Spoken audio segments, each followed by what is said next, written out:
Welcome to one of our occasional videos about what those of us who work on the CarGurus UK YouTube channel actually buy and run ourselves as cars. Today is the turn of my 2009 Skoda Yeti, and as we'll find out, it is a story of two halves. There have been some highs, but there have been some lows as well. First though, remember to subscribe, and that way you'll be kept up to date with new and used car reviews from myself, Vicky, Ivan and Rebecca.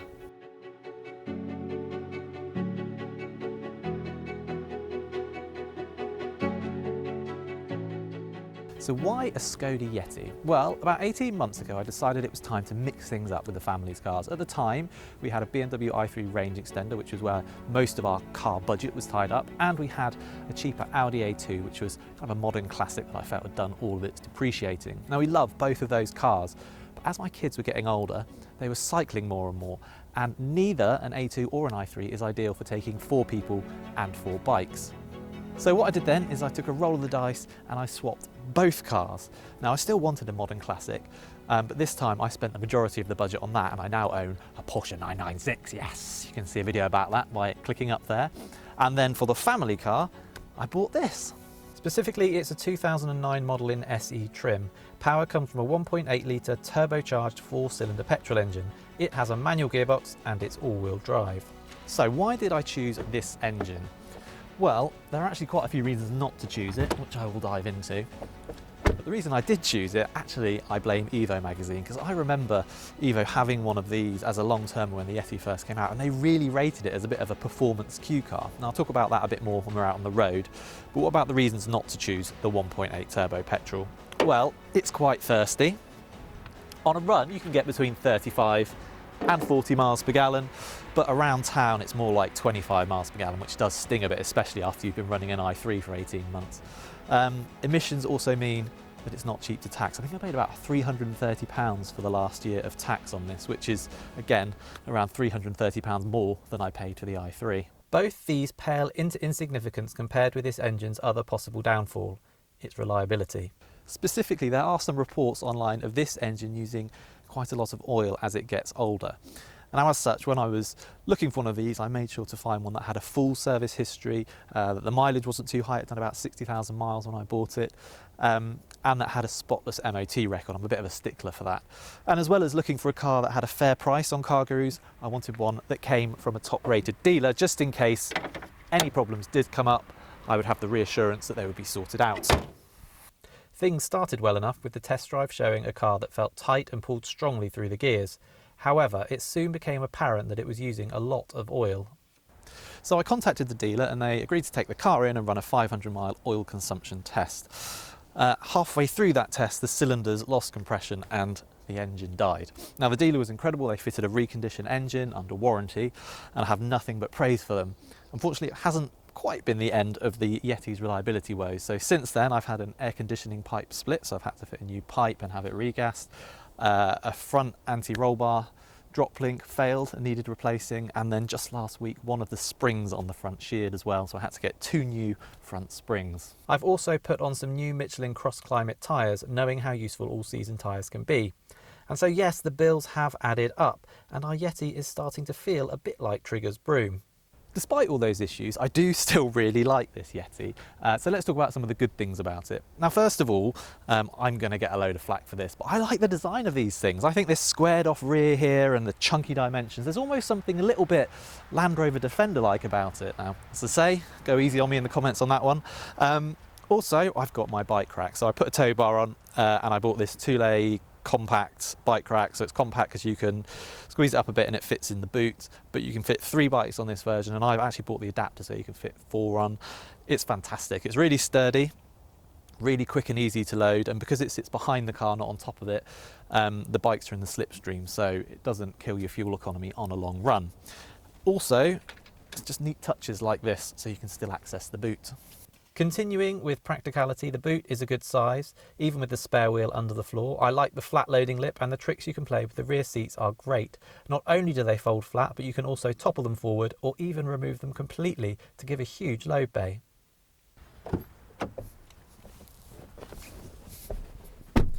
So in the back I've got decent amount of legroom, headroom obviously excellent, being such a boxy car.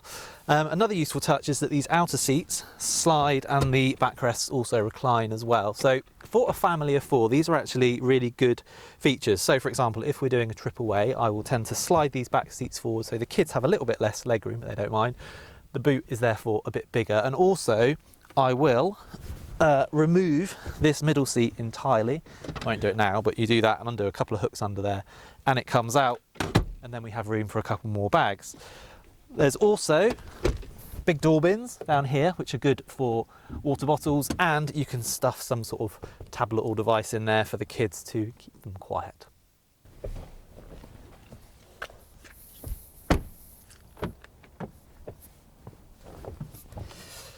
So up front, I think Practicality is very good too. So there's lots of sort of neat storage spaces up here and here. The door bins are a good size. There's more storage there. The glove box is a decent size, albeit filled with rubbish at the moment. And build quality and general sort of fit and finish, I think, is very good. None of these graphics have peeled off. And everything feels solid. It doesn't shake or rattle when you drive or anything, which, given this car is now 12 years old and has done, what, 70,000 miles, I think that kind of tells the other side of Skoda build quality, doesn't it? One area that does make the Yeti feel dated is its infotainment system, or rather lack of it. Plus side, it is a touchscreen, but as you can see, the graphics do look fairly clunky and dated. There's also no DAB radio, there's no sat-nav, there's no Bluetooth. I have an aux input, so I can play music via a lead plugged into my phone, and it has a 6-disc CD changer, which is pleasantly old school, I guess, but fairly basic. Now, you can update these. You can buy either an aftermarket or even an OEM unit that has CarPlay and DAB radio, but it's about £300 or £400. I'm not quite sure I'm ready to make that commitment yet. So in the meantime, I just use this little phone clip and I can mount my phone up there to use Google Maps.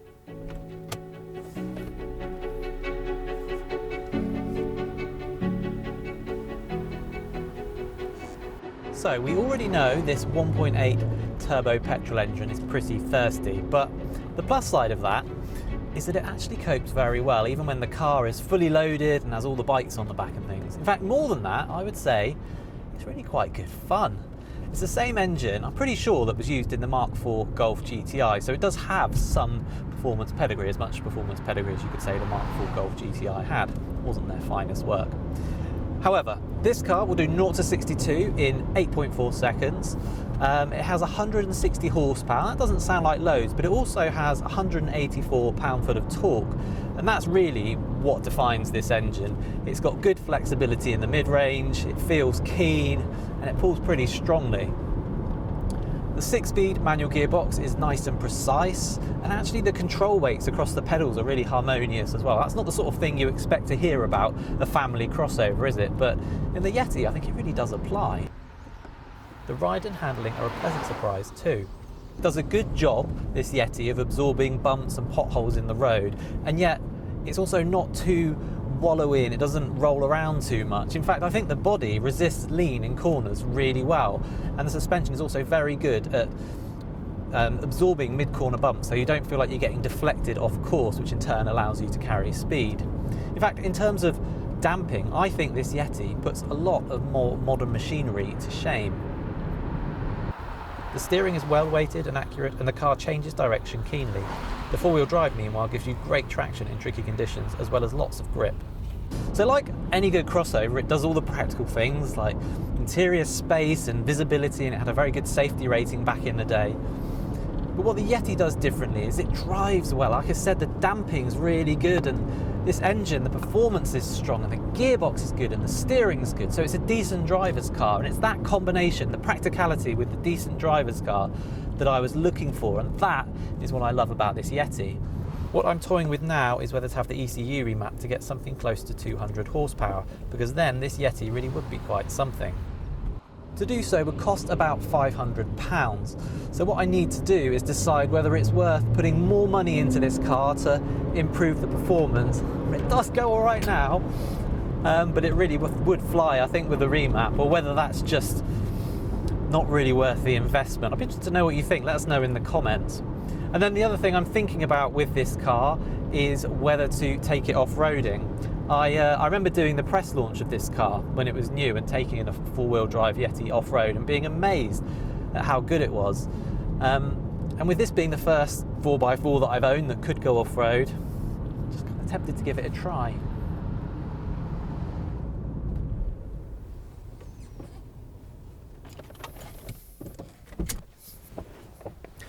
Thing is, these items, they do start to add up, don't they? The ECU remap, the new infotainment, the desire to go off-roading, and I don't know. So I spent £5,500 buying this car, and I've since spent about another £1,000 getting various bits and pieces fixed. And for me, I think that's probably enough, at least for another 12 months until it's shown that it can run fault-free for that amount of time.